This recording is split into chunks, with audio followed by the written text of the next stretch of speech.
ग्वालियर में कार सवार बदमाशों ने सड़क पर खड़े होने पर एक युवक से विवाद कर उसकी लाठी डंडों से जमकर मारपीट कर दी, जिससे वहां गंभीर रूप से घायल हो गया। जब वह घायल युवक के साथियों ने उसके पिता को वीडियो कॉल कर घटना के बारे में जानकारी दी तो उनकी अस्पताल आते समय रास्ते सदमे में मौत हो गई। युवक के साथ हुई घटना का एक सीसीटीवी फुटेज भी सामने आया है, जिसमें बदमाश उसकी मारपीट कर भागते हुए दिखाई दे रहे हैं। सूचना मिलते ही पुलिस मौके पर पहुंची और घायल युवक को इलाज के लिए अस्पताल में भर्ती कराया है। वहीं पुलिस ने घायल युवक की शिकायत पर अज्ञात बदमाशों के खिलाफ हत्या के प्रयास का मामला दर्ज कर उनकी तलाश शुरू कर दी है। बीती रात सिरौल में 1:30 से 2 बजे के बीच में कुछ जो मज़दूर थे, वो शादी गार्डन में से जो है टिक्की का ठेला काउंटर लगा कर के वापस आ रहे थे, वहीं खड़े हुए थे। तो वहाँ कुछ अज्ञात लोगों ने आकर के उनसे बदतमीज़ी की और आपस में गाली-गलौज हुई, जिसको लेकर के जो अज्ञात लोग थे, उन्होंने वो हरज्ञान चौहान नाम का एक लड़का है, जो कि काशीपुर उटीला का रहने वाला है, उसके साथ मारपीट की, जिससे वो गंभीर रूप से घायल है अभी मुरार हॉस्पिटल में। उसी बात पर से उसके पिताजी ने जब उसके साथ वीडियो कॉलिंग की, तो वीडियो कॉलिंग करने के बाद जब वो उटीला से जब मुरार की तरफ निकल रहे थे, तभी उनके सीने में दर्द हुआ, तो ऑटो में ही वो लेट गए और ऑटो में ही उनकी जो है डेथ हो गई। उसके बाद जब मुरार हॉस्पिटल लाया गया तो डॉक्टरों ने मृत घोषित कर दिया। चूँकि घरवाले किसी पर कोई शक-शुबा नहीं थी कि ये प्राकृतिक मौत थी, इसी के लिए उन्होंने पीएम कराने से मना कर दिया और उनकी अंत्येष्टि के लिए गए। अभी उनकी अंत्येष्टि हो गई है और जिनके खिलाफ इसमें 307 की जो एफआईआर हुई है, जिन आरोपियों के खिलाफ, वो अभी अज्ञात हैं। अभी उनकी पतारसी जारी है। राजस्थान एमपी बॉर्डर पर दर्दनाक हादसा, तेज रफ्तार बनी काल। राजस्थान मध्य प्रदेश सीमा से इस वक्त की बड़ी और दर्दनाक खबर आई है सामने। चित्तौड़गढ़ जिले के निम्बाहेड़ा इलाके में शुक्रवार शनिवार के दरमियान रात एक भीषण सड़क हादसा हो गया। चित्तौड़गढ़ नीमच मार्ग पर मुख्यमंत्री जन आवास योजना के पास रात करीब 10:30 बजे 3 वाहनों की जबरदस्त भिड़ंत हो गई। इस हादसे में नीमच जिले के एक दंपति सहित 3 लोगों की मौके पर ही मौत हो गई, जबकि एक व्यक्ति गंभीर रूप से घायल है। जानकारी के मुताबिक सड़क किनारे खड़े एक पिकअप वाहन का टायर बदला जा रहा था। इसी दौरान पीछे से आ रही मारुति ओमनी वैन अनियंत्रित होकर पिकअप से टकरा गई और हादसे के चंद सेकंड बाद ही तेज रफ्तार से आ रही एक थार कार ने दोनों वाहनों को रौंदते हुए जोरदार टक्कर मार दी। टक्कर इतनी भीषण थी कि तीनों वाहन बुरी तरह क्षतिग्रस्त हो गए और मौके पर ही चीख पुकार मच गई। हादसे में मारुति वैन चालक लखन मालू और उनकी पत्नी सरिता मालू, दोनों नीमच जिले के सरवानिया महाराज निवासी थे। दोनों की मौके पर ही दर्दनाक मौत हो गई। वहीं पिकअप चालक बस्ती लाल प्रजापति निवासी भुवानिया खेड़ी मंदसौर ने इलाज के दौरान दम तोड़ दिया। इस हादसे में पिकअप का सहचालक हस्तीमल पामेचा गंभीर रूप से घायल है, जिसे चित्तौड़गढ़ जिला अस्पताल रेफर किया गया है। घटना की सूचना मिलते ही निम्बाहेड़ा, कोतवाली और सदर थाना पुलिस मौके पर पहुंची और राहत एवं बचाव कार्य शुरू किया। तीनों शवों को जिला अस्पताल की मोर्चरी में रखवाया गया है, जहां परिजनों के पहुंचने के बाद पोस्टमार्टम किया जाएगा। फिलहाल पुलिस हादसे के कारणों की जांच कर रही है।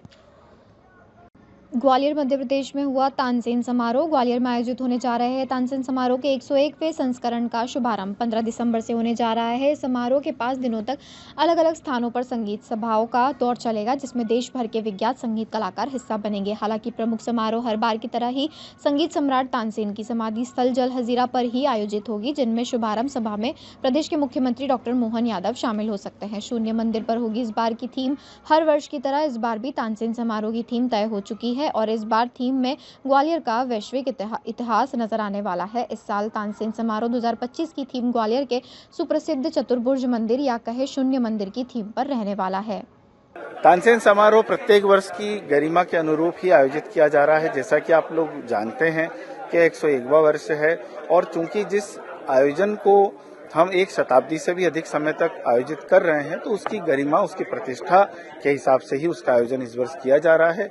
आप देखेंगे कि प्रस्तुतियों में पद्मश्री कलाकार और देश के जो विख्यात कलाकार हैं, उनको संगीत नाटक अकादमी से सम्मानित हैं या मध्य प्रदेश शासन के सम्मान से सम्मानित हैं, उनको प्रस्तुति का अवसर दिया जा रहा है। 2 प्रश्न हो गए हैं दरअसल। तो विख्यात कलाकारों में मैं बताना चाहूंगा कि उस्ताद अमजद अली खान अपने अमान अली और अयान अली जी के साथ प्रस्तुति देंगे, जो कि एक दुर्लभ संयोग है। साथ ही साथ संगीत नाटक अकादमी से अवार्ड प्राप्त कलापिनी कोमकली जी, जो कि पंडित कुमार गंधर्व की सुपुत्री हैं। साथ ही साथ आप देखेंगे कि सुमित्रा गुहा जी हैं, संजीव अभयंकर हैं, मैसूर मंजुनाथ जी हैं। ऐसे जो ख्यातनाम कलाकार हैं, उनकी प्रस्तुति आपको देखने को मिलेगी। और 2024 और 25 के लिए जो तानसेन सम्मान दिया जा रहा है, पंडित राजा काले जी को गायन के लिए और पंडित तरुण भट्टाचार्य जी को वादन के लिए यह पुरस्कार दिया जा रहा है। ज़ेर इस पर कार्यवाही। ग्वालियर में पुलिस ने मॉडिफाई साइलेंसर के खिलाफ कार्रवाई शुरू कर दी है। ग्वालियर पुलिस ने शिंदे की छावनी इलाके में ऑटो पार्ट्स की आधा दर्जन दुकान गैराज पर छापामार कार्रवाई की और 62 मॉडिफाई साइलेंसर जब्त किए। साइलेंसर को जब्त कर पुलिस ने दुकानदारों के खिलाफ प्रतिबंधात्मक के निर्धारित किया। इसके साथ ही गैराज संचालकों को भी पुलिस ने हिदायत दी। आपको बता दें कि पुलिस को पिछले कई दिनों से ग्वालियर में मॉडिफाई साइलेंसर वाली गाड़ियों से शहर में दहशत फैला रहे हैं। साइलेंसर पर कार्रवाई की गई है, क्या सूचना मिली थी, किस तरह से कार्रवाई की गई? थाना यातायात कंपू ने यह कार्रवाई की है। उनको यह सूचना मिली थी कि शिंदे की छावनी में कुछ दुकानें जो हैं वो मॉडिफाइड साइलेंसर्स बेच रही हैं। जैसे उन्हें यह सूचना प्राप्त हुई, उन्होंने एक बहुत प्रभावी कार्रवाई की है जिसमें 3 दुकानों के ऊपर छापा मारा गया है। दुकानों का नाम है अजंता मोबाइल, कप्तान मोबाइल एवं गुड्डू ऑटोमोबाइल्स। इनमें से अलग अलग मात्रा में मॉडिफाइड साइलेंसर जब्त किए गए हैं। कुल 61 से भी ज़्यादा मॉडिफाइड साइलेंसर जब्त हो चुके हैं। इन पर चालानी कार्रवाई की जा रही है। एक दुकान पे लगभग 1 लाख रुपए की इसमें चालानी कार्रवाई होती है। मोटर व्हीकल एक्ट धारा 182 में यह कार्रवाई की गई है। एवं शिंदे की छावनी में वह जो दुकान है और उसके आसपास की जो दुकानें हैं उनको बहुत ही सख्त हिदायत दी गई है कि किसी भी तरीके से आप इस धंधे में लिप्त ना हो। मॉडिफाइड साइलेंसर्स बेचना कानूनी रूप से अपराध है। मोटर व्हीकल एक्ट धारा 182 में आपके ऊपर कार्रवाई हो सकती है। ना तो आप मॉडिफाइड साइलेंसर्स का इस्तेमाल करें, ना ही बेचने में खरीदने में लिप्त रहें। ग्वालियर में युवक की संदिग्ध परिस्थितियों में मौत हो गई। माधोगंज पुलिस ने मर्ग कायम कर मामले की जांच शुरू कर दी है। ग्वालियर के माधोगंज थाना क्षेत्र के हेमसिंह की परेड इलाके में रहने वाले लोगों ने पुलिस को खबर दी कि सरकारी बाउंड्री वॉल के पास एक लाश पड़ी मिली है। माधोगंज पुलिस ने मौके पर पहुंचकर जांच शुरू करी कि मृतक की पहचान सोनू गोस्वामी के रूप में हुई, जो हेमसिंह की परेड इलाके का रहने वाला था। जानकारी मिली कि मृतक सोनू नशे का आदी था। माधोगंज पुलिस ने युवक के शव को पीएम के लिए रवाना कर दिया है।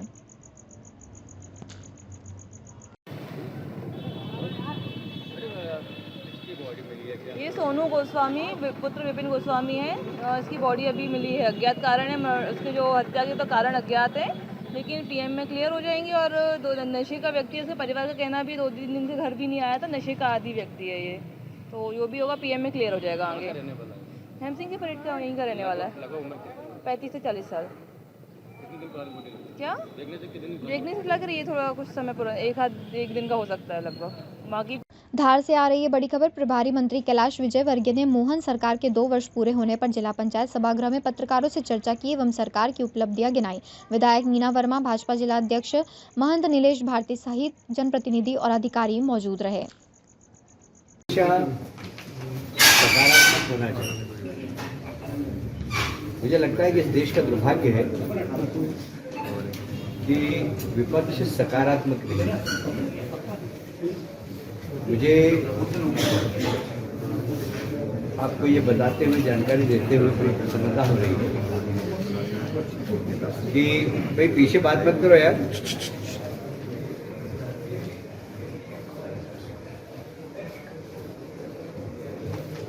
मुझे बड़ी प्रसन्नता हो रही है ये बताते हुए कि माननीय नरेंद्र मोदी जी के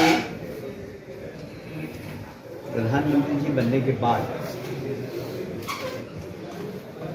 एक ऐसा राजनीतिक दल है, एक ऐसे दल के राजनीतिक नेता हैं जो अभी तक 30 से ज़्यादा चुनाव हार चुके।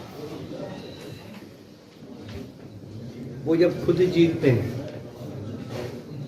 वो कर्नाटक में जीतते हैं तो सब बढ़िया होता है, वो हिमाचल प्रदेश में जीतते हैं तो मशीन भी अच्छी है। जो हारने लगते हैं तो मशीन खराब है, SIR खराब है, वोट की चोरी हो रही है।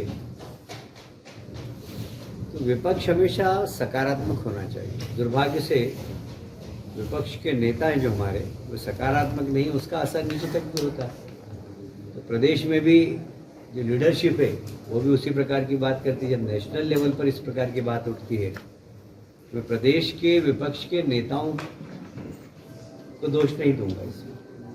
पिछले 2 वर्षों में विजय शाह और प्रतिमा बागड़ी जैसे मंत्रियों ने पार्टी की और सरकार की इमेज खराब करी। इस मामले में क्या कहना है?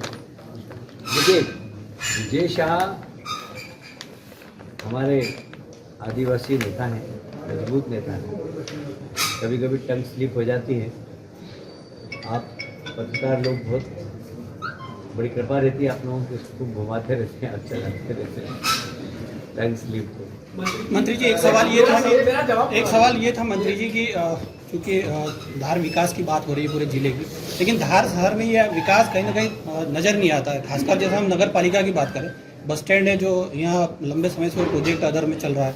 दूसरा सेग्रीगेशन का काम कई निकायों में जो है ठप पड़ा हुआ है, और लगातार भ्रष्टाचार को लेकर भी शिकायतें नगर परिषद को लेकर आती है, और नगर परिषद भाजपा की है, क्या कहना चाहेंगे? देखिए ऐसा है कि आरोप लगना और आरोप सिद्ध होने में दोनों बहुत अंतर है। मैं वही कह रहा हूँ जैसा ये आपने प्रश्न किया, वरिष्ठ पत्रकार है हमारे में, कि विपक्ष हमेशा आरोप लगाता है। काम हो रहा है कि नहीं हो रहा है ये तो आप खुद महसूस करिएगा। मैं अभी 55 मिनट में इंदौर से धार आ गया। एक समय था जब मुझे 2.5 घंटे लगते थे। मेरे पास फ्लाइंग गियर तो है नहीं, आया सड़क पे ही। पहले भी सड़क पे आता था तो 2.5 घंटे लगते थे। धार में कब से आ रहा हूँ आप सबको मालूम है। जब मैं विद्यार्थी परिषद में कार्य कर रहा था तब से आ रहा हूँ, और अब मैं 55 मिनट में आ गया। तो अगर विकास नहीं होता तो 55 मिनट में कैसे आता? विकास हो रहा है, थोड़ा सा कहीं कम हो रहा होगा, कहीं ज़्यादा हो रहा होगा, आपको काम अच्छा लग रहा होगा कि खराब लग रहा है। तो ये नहीं कह सकते कि विकास नहीं हो रहा है, विकास हो रहा है। भ्रष्टाचार की बात हो रही है। हम लोग में नगर परिषद की सीओ श्रीमती मंडोए मैडम ने उन पर 3 बार नोटिस की खारिज की, हाईकोर्ट ने हटाने के आदेश दिए। धार कलेक्टर ने पत्र लिखा आपके विभाग को 2024 में, अभी तक मैडम के खिलाफ कोई कार्रवाई नहीं। अभी भी पार्षद धरने पर बैठे हैं, परिषद आपकी।